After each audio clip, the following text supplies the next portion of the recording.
Cherry blossoms scatter around Higashidani High School, marking the start of spring, the season of beginnings.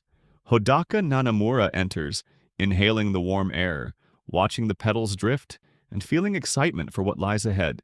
As Hodaka exhales and walks on, he recalls that his middle school self would have run away from such a stylish environment.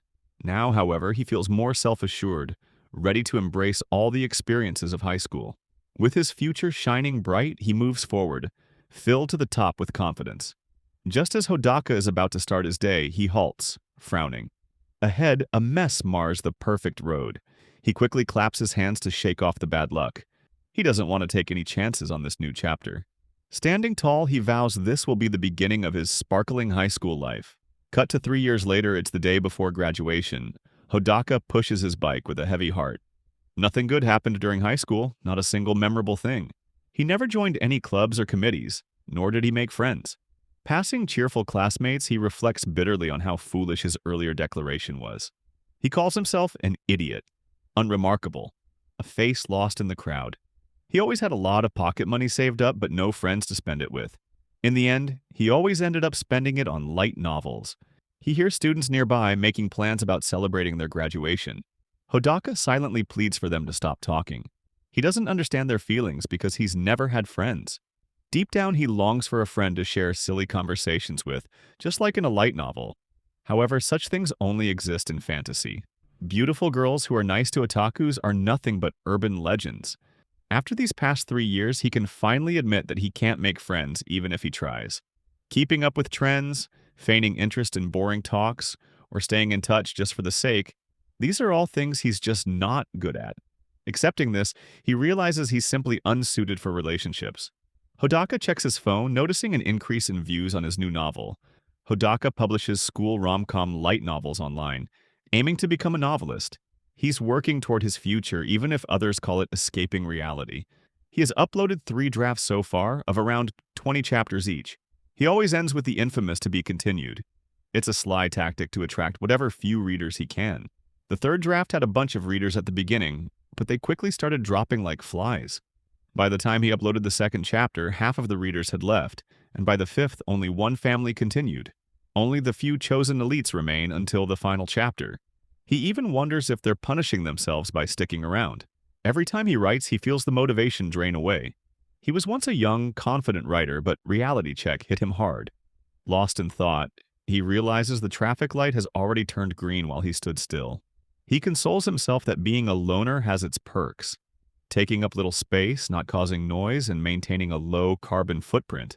Watching groups of girls pass by, he thinks loners have it best. Among them, a short-haired girl with a flower hairpin catches his eye. Hodaka recognizes her instantly, Hanami Tsuji.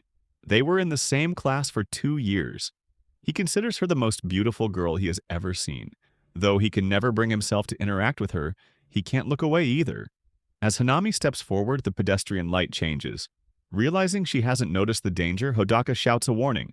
A truck approaches, horn blaring, and Hanami freezes in shock.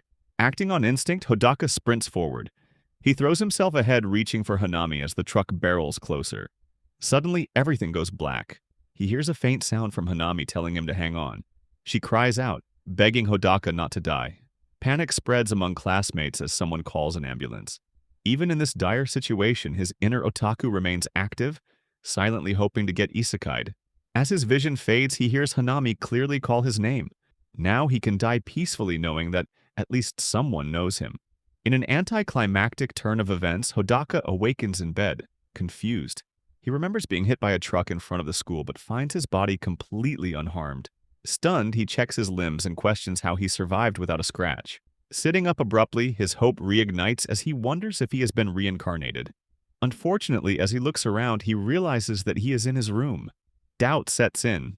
Maybe it was all a dream, yet something feels different.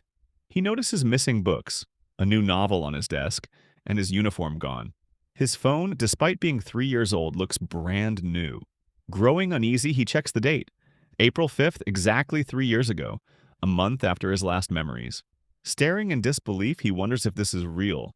Trying to calm down, he tells himself time travel is impossible. However, he is sure that it wasn't a dream either. His memories are too vivid for that to be the case. Looking in the mirror, he admits he appears younger. Satsuki, his younger sister, enters in pajamas and teases him for staring at his own face. Hodaka realizes she also looks 3 years younger, fitting the timeline. She notices his serious expression and asks what's wrong. He marvels at her youthful appearance, thinking of how beautiful she will become. Tears stream down his face as he mutters to himself. Alarmed, Satsuki asks if he dreaded the entrance ceremony that much. Hodaka freezes at her words. She reminds him how he was bragging about finding a girlfriend during the ceremony. Hearing this, he can't believe how absurd he was 3 years ago. The most he really wanted was a few friends. She presses him about his odd remarks, wondering if he is high. Putting that aside, she asks him about what he means by 3 years ago. He brushes it off, telling her that he is just insane. He goes back to his room and finds a brand new uniform in his closet. This means he must start high school all over again, but he still struggles to accept this mysterious do-over. At breakfast, his dad proudly declares he'll walk 10,000 steps a day, a promise Hodaka recalls he made 5 times in high school, always quitting after 3 days. Standing outside his school, Hodaka struggles to make sense of it all. As he walks, everyone seems smaller. He spots dog poop on the path, realizing someone has stepped in it, same as last time. Suddenly, it all comes crashing down. This absurd memory confirms his time leap, though he finds it a ridiculous form of proof. In class, introductions begin. Kuno jokes openly about stepping in poop, asking for sympathy. Hodaka marvels at how easily extroverts turn misfortune into humor. If it happened to him, he would have tried to hide it to avoid the embarrassment. Hodaka quietly introduces himself, imagining how strange it would be to reveal he's from the future. He admits he doesn't know what to do or how he got here. The best he can do is avoid any accidents for the time being. Maybe he can even buy a charm.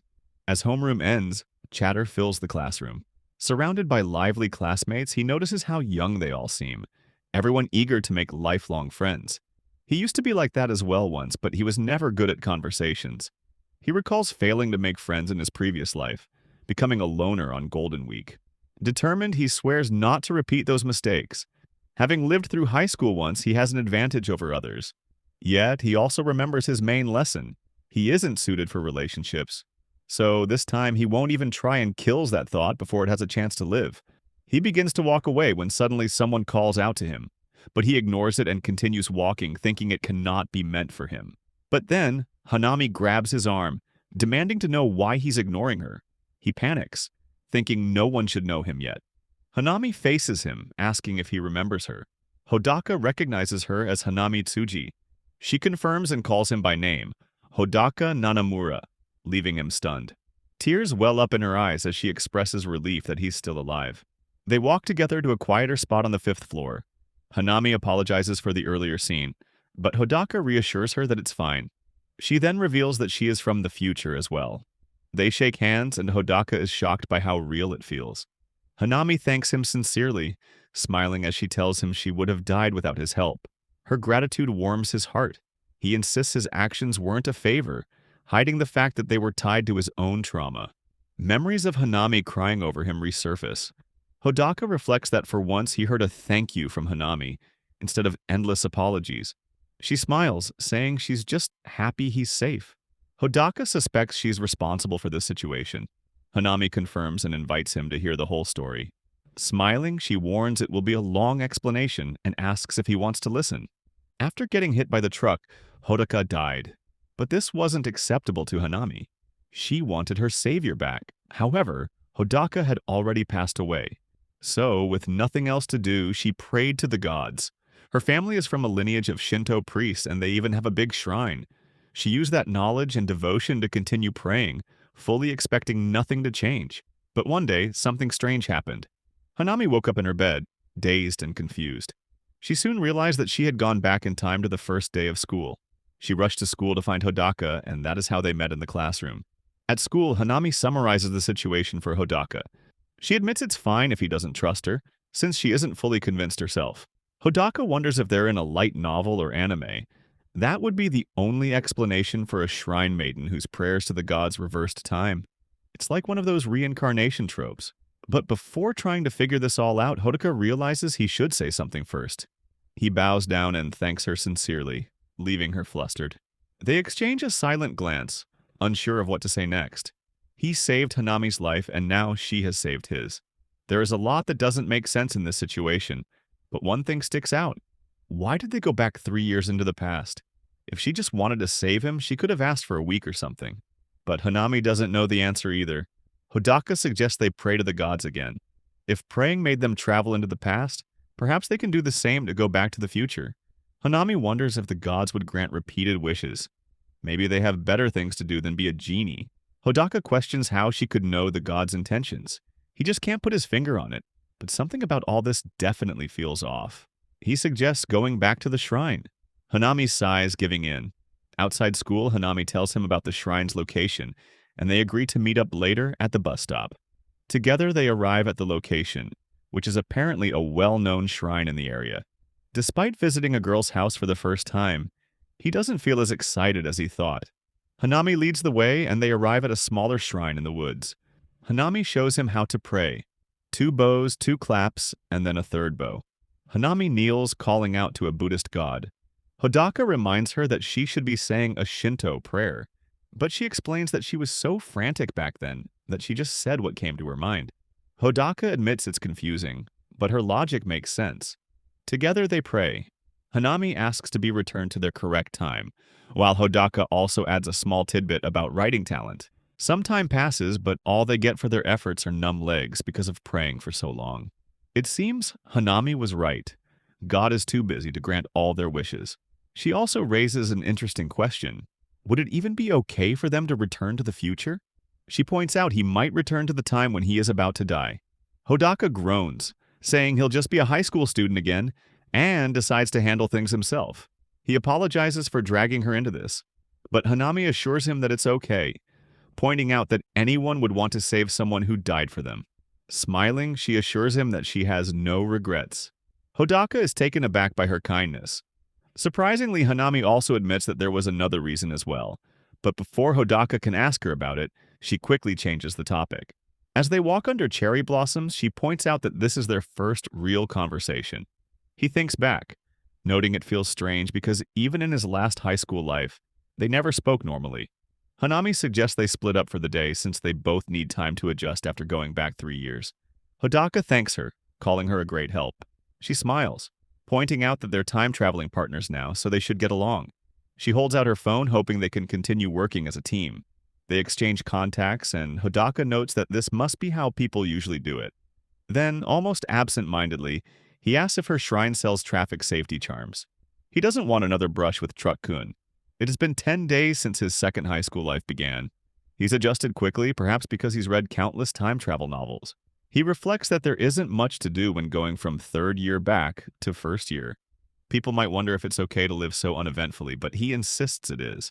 He recalls how protagonists in those stories often save the heroine or the world, but he has no such duties. He admits there's nothing he truly wants to do after returning.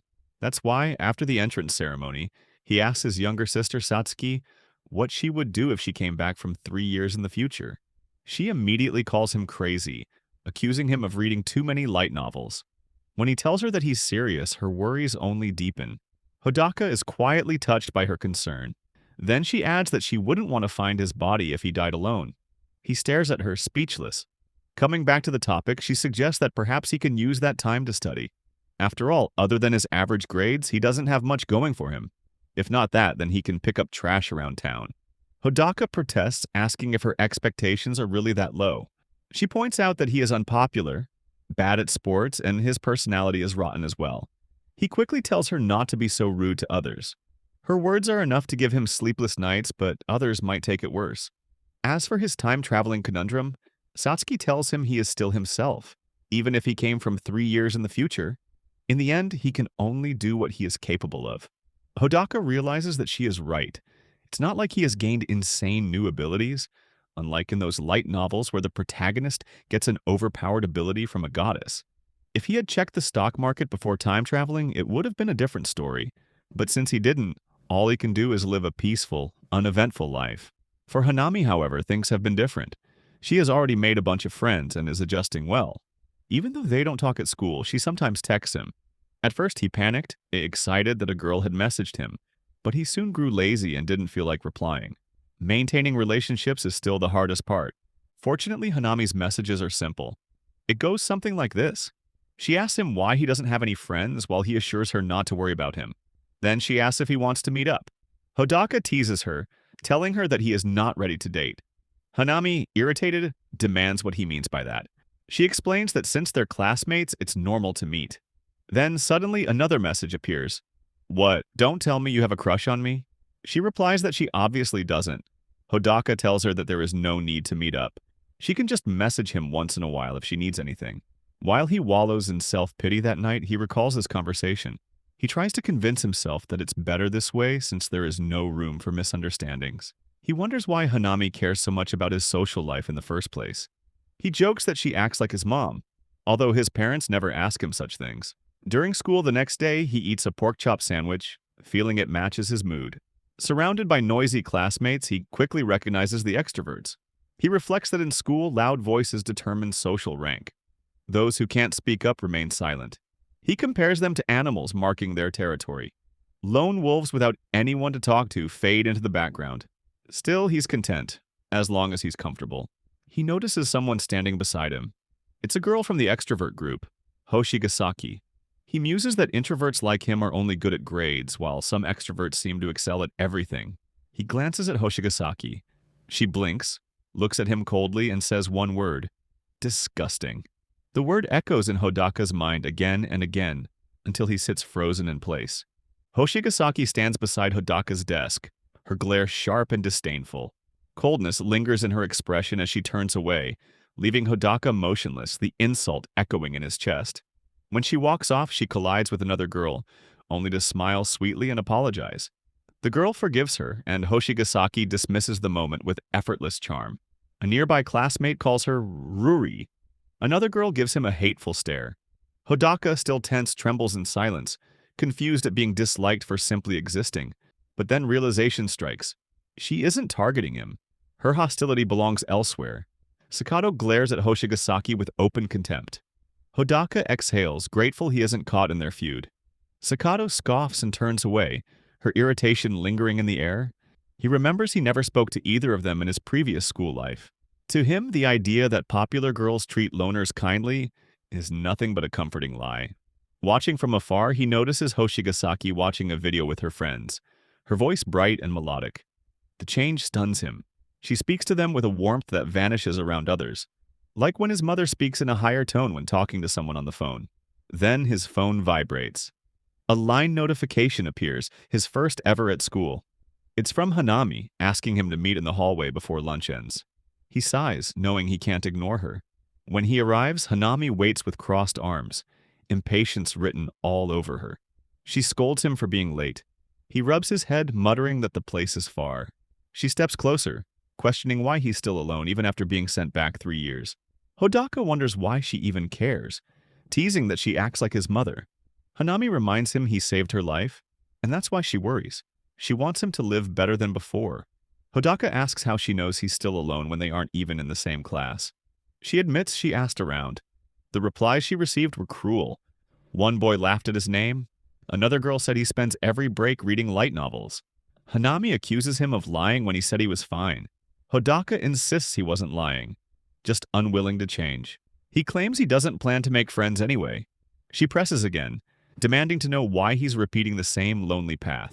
Hodaka answers simply, because this is who he is. He reminds her he was always alone in any timeline. Hanami urges him to try, believing he has the advantage of experience.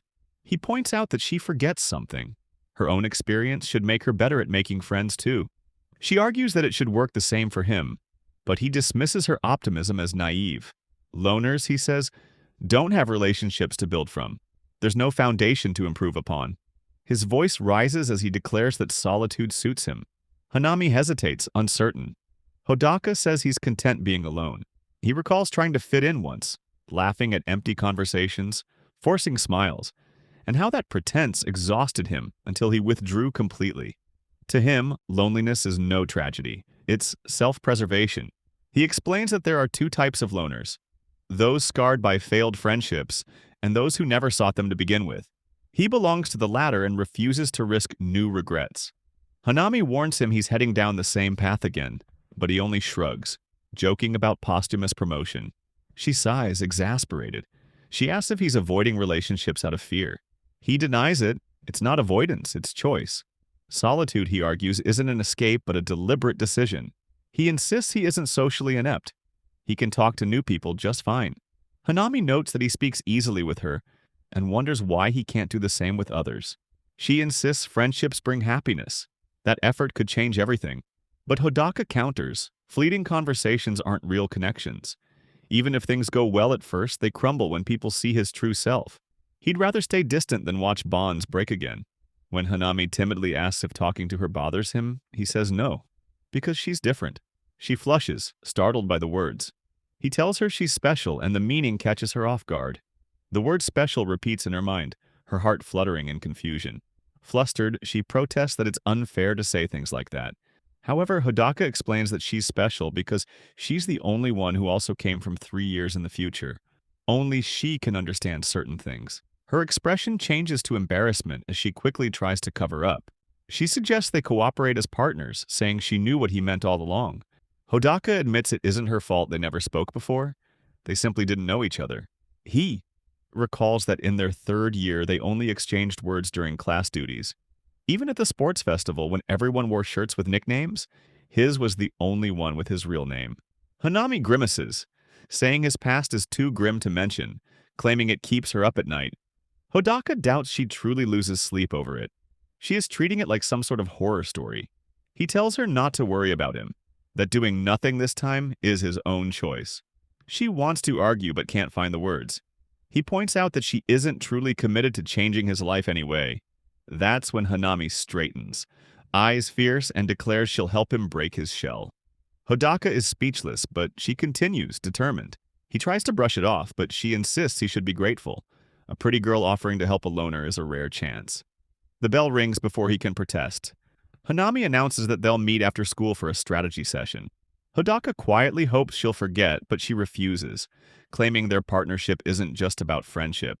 It's about sharing the burden of knowing the future. Reluctantly, he agrees, saying he's too busy to meet every day. She proposes every Monday at a distant family restaurant where no one will see them. When he questions the secrecy, she says being a beautiful girl comes with complications. Hodaka jokes about her calling herself beautiful, talk about overconfident. Before leaving, Hodaka explains that he would like to keep their school meetings to a minimum. It would be a problem for him if one of their classmates saw them and misunderstood. He wouldn't want any unnecessary attention. She ends the conversation with a bright smile, promising to help him live a normal high school life. She insists it would be a waste to spend their second chance alone, and says she refuses to let her savior fade into obscurity again. Hodaka mutters that she's just meddlesome. Hanami hums as she walks away unfazed. Watching her go, Hodaka sighs, realizing her self-appointed mission has already begun, and that his quiet, solitary life is about to get far more complicated. At the restaurant, Hanami sits across from Hodaka, a bright smile on her face as she swirls her drink. She suggests they begin planning how to help him make friends. Hodaka questions the need for such a conversation, but Hanami insists it's the reason they're meeting. He reminds her that solitude is his choice, yet she argues it's a waste to spend 3 years in silence, especially since he now carries past experience. Hodaka counters that he had no friends before either, that there's no experience to rely on. When Hanami asks if there's anyone he wants to befriend, he immediately refuses, claiming he can't handle people surrounded by more friends than himself. She points out that this describes nearly everyone. Pressing further, she asks if he's interacted with anyone. He admits he rarely speaks in class, calling himself terminally aloof. She warns that this attitude will only isolate him more. Irritated, he tells her to keep quiet. Hanami asks whether being alone will ever become inconvenient, like when he needs notes from a friend when he misses school. Hodaka explains he's never missed school, so absences are never an issue. If he forgets his books, he simply gives up. Group projects feel awkward, but there are always extra students, so teachers just assign him to the leftover group. Hanami stares, half amazed and half exasperated. She admits she admires his endurance, though she doesn't want to. He tells her not to pity him, and she sighs, agreeing to go at his pace. Hodaka wonders why he's treated as if desperate to join groups when everyone else is extra too. Hanami asks if he even observes his classmates. Hodaka insists he does and claims he's willing to talk when it's about classwork. With excitement in her eyes, she asks with whom. After a pause, he mentions the class president, Mashiro Shiramine. Hanami's memory flickers and she realizes she once knew Mashiro. Hodaka reacts with mild shock, teasing that it sounds like stalking. He remembers being in the same class as Mashiro during their first 2 years, exchanging only brief words about assignments. Yet even those small moments lingered because so few people spoke to him. Hanami describes Mashiro as honest and kind, the sort of person who never treats anyone differently. She encourages him to start with Mashiro since she's someone familiar. Hodaka panics at the idea, claiming it's impossible to approach a girl so suddenly. He worries about what to say, half joking that she might sue him for being awkward. He imagines complimenting her shampoo, then rejects it as absurd. He refuses to treat her as a stepping stone, fearing that if she disliked him, his school life would be finished. Hanami responds that it would only be his own fault if things went wrong. Next, she suggests Kuno from Class A cheerful baseball player. Hodaka remembers him as the guy who once stepped in poop and dismisses him as loud and irritating. Then she proposes Toshiro, who was in their class last year and enjoys anime. Hodaka shakes his head. Toshiro loves isekai, while he prefers rom-coms. Hanami argues that shared interest should be enough, but Hodaka insists even otakus divide themselves by taste. He recalls how Toshiro's group mocked others for not keeping up with trending series. They called it culture, but it felt like competition. Hodaka admits it might have been nice to join them once, but he couldn't relate to people who judged passion by popularity. With a sigh, Hanami returns to her first idea, Meishiro. Hodaka protests weakly, but she decides the plan is final. He must talk to her tomorrow. He reluctantly agrees, suggesting lunchtime. Hanami smirks, leaving him confused as she declares she'll check on him then. The next day, Hodaka silently prays for some absurd distraction. A zoo escape, an earthquake, anything to delay the inevitable, but the universe remains cruelly calm. Lunchtime arrives without mercy. He watches Mashiro laughing among her friends, frozen at his desk. It hits him that, as a loner, he forgot people don't usually eat alone. He plans excuses to tell Hanami later, perhaps claiming he tried and failed. Watching Mashiro surrounded by warmth, he concludes it's impossible to interrupt. He stands, deciding to escape for a drink. At the doorway, Hanami blocks his path. Her glare is sharp enough to stop him cold. He flinches, remembering her promise to check on him. Ahead stands Mashiro, behind the force of Hanami's determination. With no room to retreat, he resigns himself. His hands tremble as he finally calls out to Mashiro. She turns, greets him by name, and asks what he needs. Hodaka freezes, he has no plan. He awkwardly asks if she's busy and if he can speak for a moment. She smiles politely and replies that she isn't. He blurts out a question about their next class. Mashiro calmly explains that there are no subjects in other rooms. She quickly realizes he's just making conversation. He awkwardly tries to hold a conversation only to make himself look like a weirdo. Embarrassed, he thanks her and leaves. He wipes his forehead, convinced he's handled it well, unaware of how transparent his nerves are. Then his phone buzzes. It's from Hanami calling him to their meetup location. When he arrives, Hanami is already waiting, arms crossed, her eyes sharp. She asks if he knows why she called him. Hodaka laughs nervously, saying she asked that yesterday too, as if he's repeating the same day. Hanami slams her hand against the wall beside him, cornering him. She demands to know if he truly believes he gave it his all. He falters, joking that they're here to reflect on his performance. Her knowing smile tells him she isn't fooled. Under pressure, he finally admits it went poorly. He argues that forming shallow connections isn't worth it, that real friendship requires sincerity, not strategy. He doesn't want to waste high school chasing after something so fragile when something more important exists. Curious, Hanami asks what that is. Hodaka confesses he wants to become a light novel author. Surprised, she asks if he's actually writing, and he admits he is, embarrassed. She assures him she isn't mocking him, only intrigued, since she never knew before. He points out they barely knew each other back then. Her gentle smile makes him uneasy, as if she's plotting something.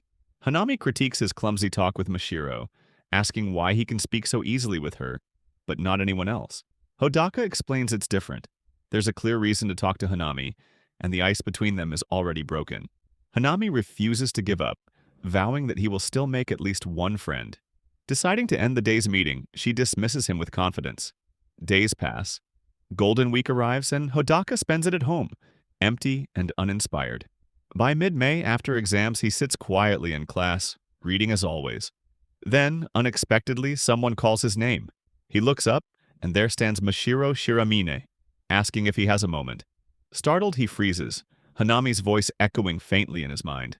Perhaps at last his story is beginning to change. He looks up, wondering what could be wrong, surprised that anyone would even bother speaking to him in class. Mashiro reminds him that he still hasn't submitted his Japanese homework. Realization hits. He completely forgot about it after the exams.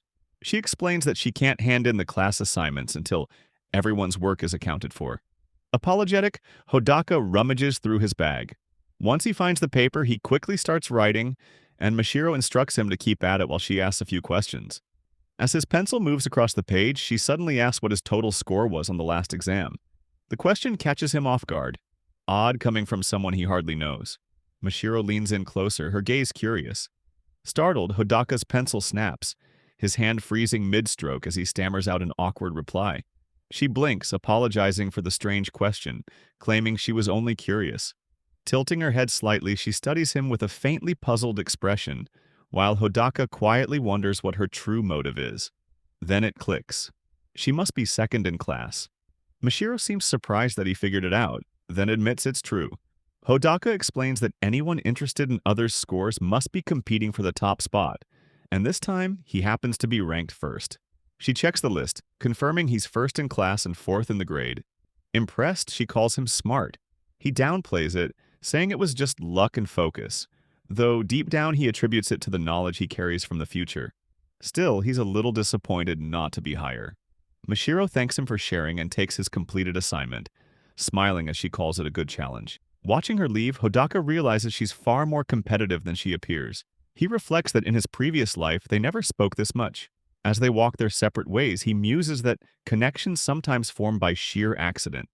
Even if it feels mismatched, today felt strangely normal.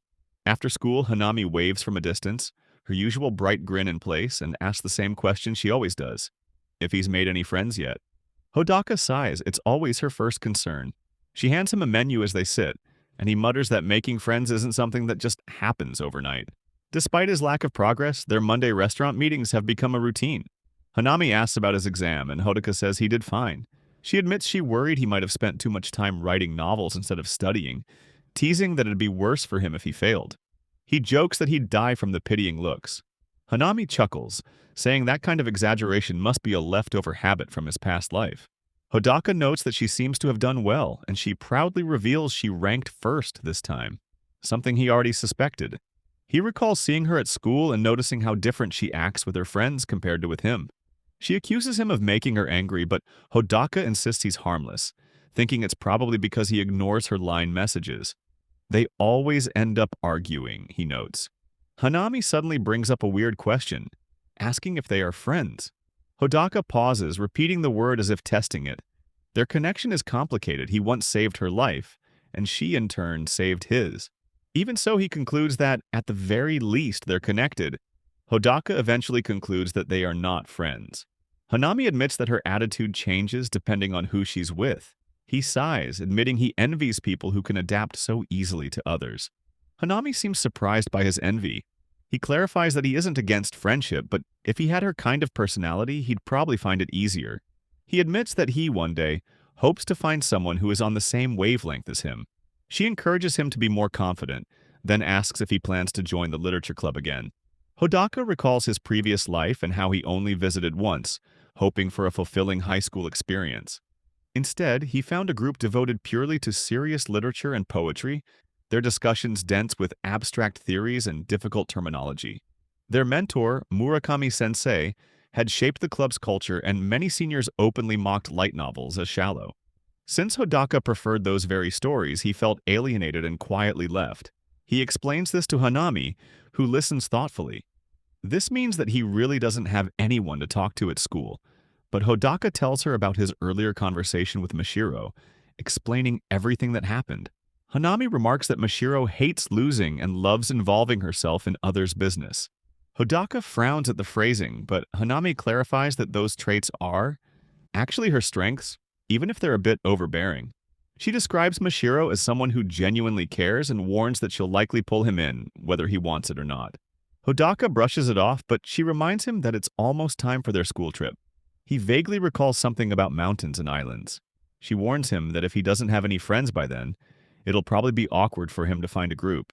Hodaka admits that being alone doesn't hurt as much as when people notice he's alone.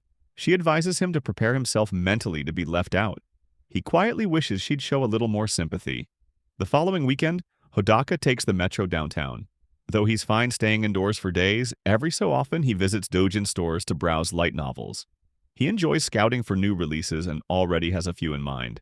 He debates whether to buy the unread ones piling up at home or revisit older favorites, relishing the bookstore's cozy, nostalgic atmosphere that online shopping could never replace.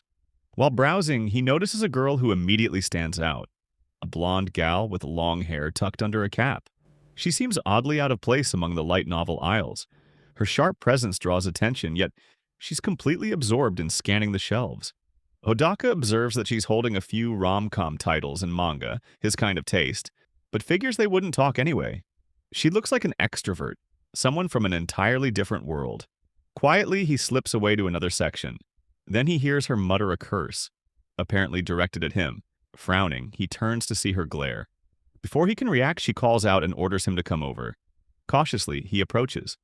The girl removes her cap, and Hodaka freezes in disbelief. Standing before him is none other than Ruri Hoshigasaki. Inside the bookstore, Ruri calls out to him.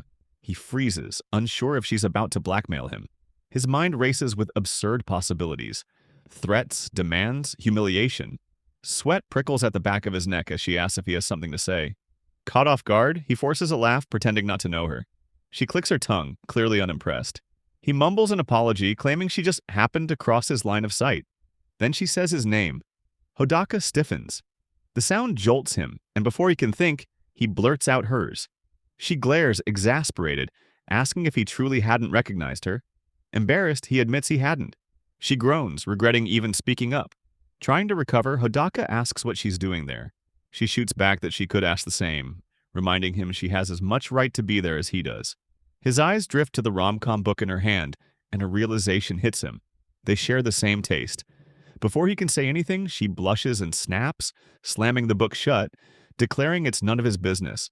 Hodaka recalls the time she called him disgusting in class. She mutters that she was only curious about his reading habits. When he presses her about that word, she insists she only said it because she felt pressured. Hodaka notices her friends never show interest in light novels. She warns him not to tell anyone, her glare sharp enough to make him flinch. He agrees quickly, adding that it's not like he has anyone to tell. She sighs, muttering about her bad luck. To Hodaka, it feels like one of those rom-com scenarios where the protagonist should be thrilled to talk to a pretty girl. Ruri tells him to at least act like it. She points out how rare it is to talk casually with a girl like her on a weekend. As she turns to leave, she reminds him again to keep her secret. Hodaka notices the books she left behind. When he calls out, she freezes. He points to them, and she awkwardly insists she'll buy them after all. Hodaka shrugs as she hurries off to the cashier. When she's gone, the store feels calm again. He exhales and notices the titles she chose. Light novels that mirror his own taste. Maybe, he wonders, this could be a connection, but the thought feels foolish. She's clearly hiding her interest, and in his previous life, nothing like this ever happened. Walking outside, Hodaka recalls sharing a class with Ruri for a year, yet barely remembering her beyond her face. Despite her popularity, her image fades from memory like a dream. He can't understand why. Later, during their regular meetup, he asks Hanami if she remembers Ruri. She hesitates, saying the name sounds odd. Hodaka insists that isn't the point. She tries to recall but fails. Hodaka describes her, the blonde gal with striking makeup who always stood out. Hanami teases that he must like her. Panicked, Hodaka denies it, recalling how Ruri once threatened to punch him. Hanami presses him. How can someone so noticeable be forgotten? Hodaka admits it's strange. He remembers only one image of her, standing alone in an empty classroom, smiling faintly. He doesn't know when that was or why she was alone. He drops the topic, embarrassed, and goes to refill Hanami's drink. As the soda water bubbles in his cup, Hoshigasaki's image flickers in his mind again. And then it clicks. He finally remembers her. It's no wonder they couldn't remember her. If the past truly repeats, then there may never be a future where he gets to talk to her about light novels again. At school, the classroom buzzes with gossip. Hodaka listens absently, his gaze drifting toward a group of girls laughing together. Sakato's group is smaller than Ruri's but still outgoing, always filming short videos during breaks. He worries about being caught in the background and mocked online. When Sakato catches him staring, she snaps at him. calling him a creep. Hodaka insists he only wanted to ask about Ruri. Sakato frowns, saying they are just normal classmates like anyone else. When he presses, she repeats it. Normal. He realizes she won't open up. Still, he senses tension between Sakato and Ruri. One-sided maybe, but real. Glancing toward Ruri, laughing with her friends, he recalls her warning not to talk to her at school. Yet outside she seemed so different. Almost kind. He wonders if that contrast means anything, or if she'll simply vanish from his life again. He doesn't know how he'll feel when that happens. They're barely connected, yet he understands. One can only lose someone after first meeting them. Then his phone pings. The same meetup request from Hanami. Hodaka hurries there, meeting her in the quiet corridor. She looks uneasy. She asks him about how it went with Ruri. He asks if she remembered something from their previous high school life. Hanami shakes her head. She still can't remember her name, but she recalled something else. Something troubling. A cold realization spreads through him. She's reached the same conclusion he has. Hanami explains that just before summer break in their first year, several students stopped coming to school. As she speaks, an image flashes in Hodaka's mind. Ruri Hoshigasaki, smiling with her friends, frozen in a memory that was never meant to return. Hanami tells Hodaka that before the summer break of their first year, a few students stopped coming to school. She specifies two. One was Ruri Hoshigasaki from Class A. Hodaka nods, realizing that explains why her name feels so faint in his memory. Hanami asks about the other. He recalls it was Sakato, though she and Ruri weren't close. Their relationship was strained. When Hanami asks why, he admits he doesn't remember. He was already a loner then, detached from gossip and group talk. She calls him useless. He groans, taking the jab in silence. She asks if they can do anything about it. He tells her to calm down, reminding her there's no guarantee it will happen again. She frowns, wondering aloud what he would do if it did. He shrugs, saying there's nothing he can do. He's just a lone wolf after all. She teases that he could make friends with Ruri and Sakato if he helped them. He shoots her a look and she quickly apologizes, claiming she was only joking. Still, she admits she doesn't know much about either girl, but insists it's wrong for them to vanish like that. Hodaka reflects that Hanami is kind, even when she hides it behind her blunt words. She's popular, surrounded by people, and yet she worries about girls she barely knows. He doesn't understand why, but he respects it. With a sigh, he says they're still classmates and agrees to keep an eye on things. Hanami blinks, surprised. Hodaka leaves soon after, promising they'll talk later. Hanami watches him go, her hand curling into a tight fist as unease twists in her chest.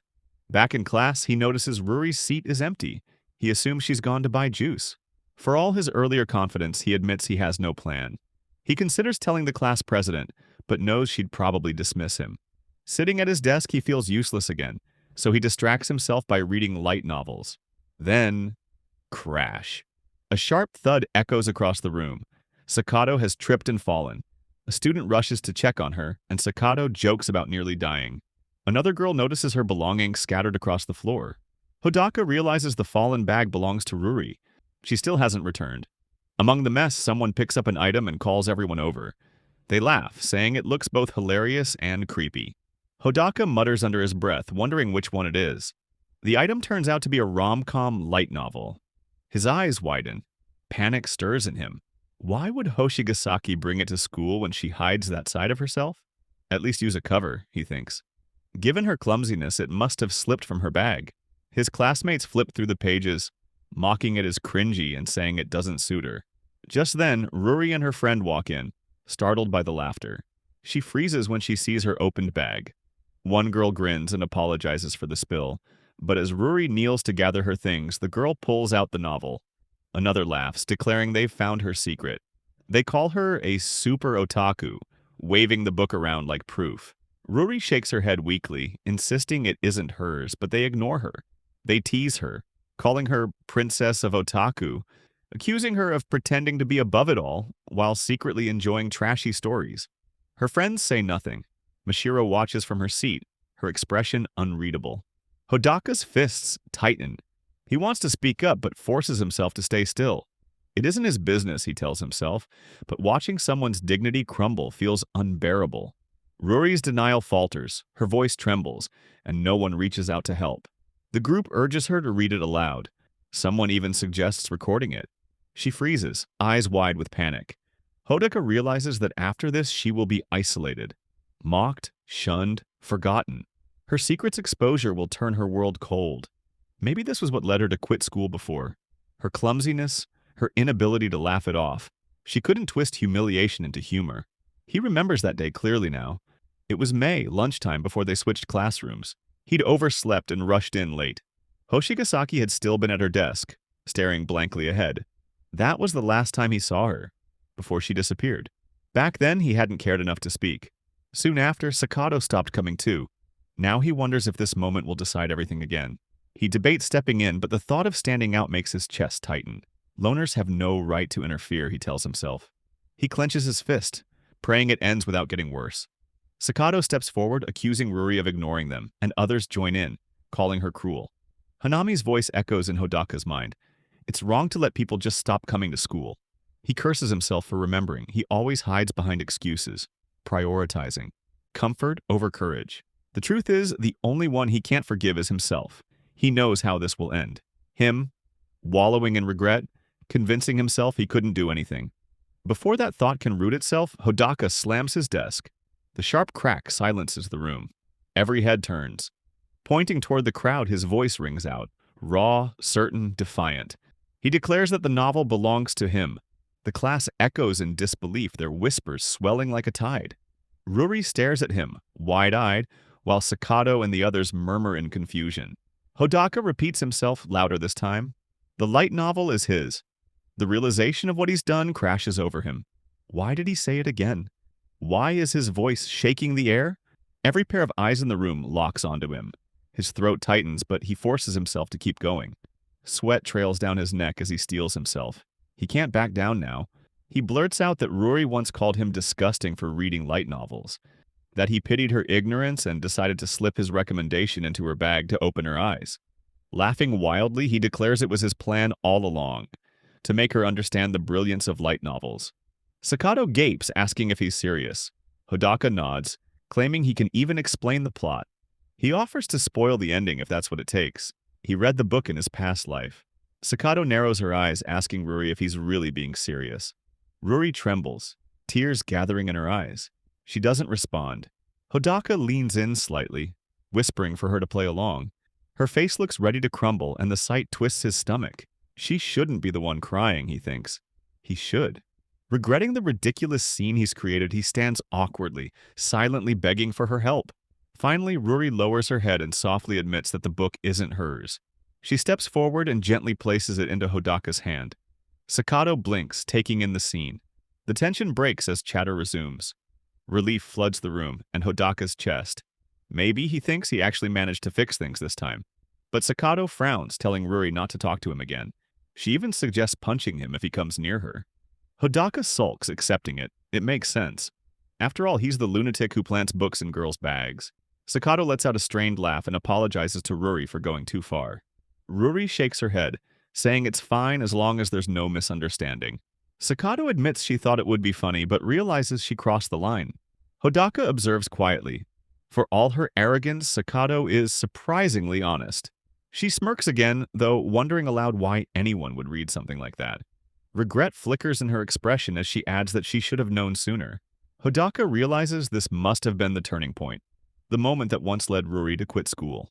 Her and Sakato's conflict is over now, but as he looks around, he notices every gaze has shifted toward him. Whispers rise like smoke. They call him strange and pity Ruri for having to deal with him. Hodaka slumps into his seat, despair creeping in as the gossip swells. Even the otaku group he once tried to fit in with mocks him now. Rage boils inside him at their hypocrisy. When the bell finally rings, Sakato wordlessly returns the novel. Hodaka thinks of giving it back to Ruri later, but her eyes make it clear she wants nothing to do with him. When class ends, he drags himself outside, exhausted. His phone buzzes, a message from Hanami. She's calling an emergency meeting. At the restaurant, Hanami greets him with her usual directness, eyes sharp with amusement. She says she's heard something interesting. Rumors, apparently, about a boy from Class A who shoved a light novel into a girl's bag. People are calling it creepy. Hodaka plays along, nodding like it's someone else entirely. Hanami continues, her tone teasing but edged with disbelief. Some say the same boy broke into the girl's restroom and stole shoes. Hodaka chokes out a protest, insisting the rumors are absurd. Hanami leans forward and asks if he has anything to confess. He pleads that he had a reason for everything, that it wasn't what it looked like. Deep down, he knows he only wanted to help, but now everyone sees him as disgusting. He clenches his jaw, vowing not to let this become the school's biggest scandal. Hanami guesses the whole incident ties to Ruri's absence. With a sly grin, she says there's an 80% chance he acted out of desperation for love. She argues that love and hate are two sides of the same coin. He insists that's not the case and begins explaining everything, from Ruri's secret hobby to Sakato's mockery and his fabricated story to protect her.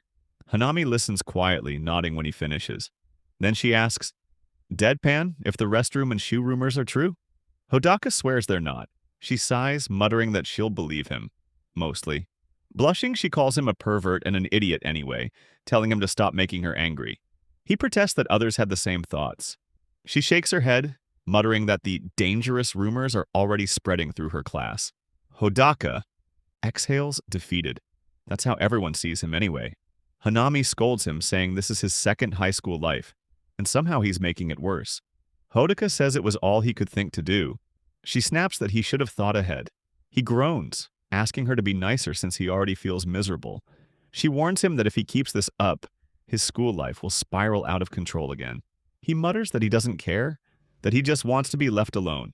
Hanami fires back that she does care. Then, with a sigh, she presses the call button for the waitress. Hodaka scans the menu, grateful for the pause. As Hodaka mutters over the choices, Hanami suddenly calls his name. When he looks up, she thanks him for helping Ruri. He tells her there's no need to thank him. He acted on his own.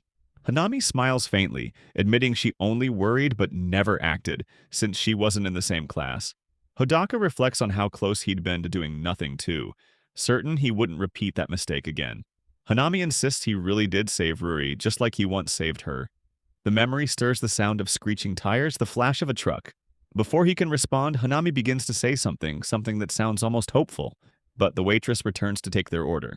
Flustered, Hodaka glances down at the menu, mumbling incoherently. Then both freeze as a new voice joins them. Ruri stands there, phone in hand, eyes wide in shock. She asks why he's here. Hodaka stares back, equally startled, blurting out that the question should be his. Here I am, know it's been a while.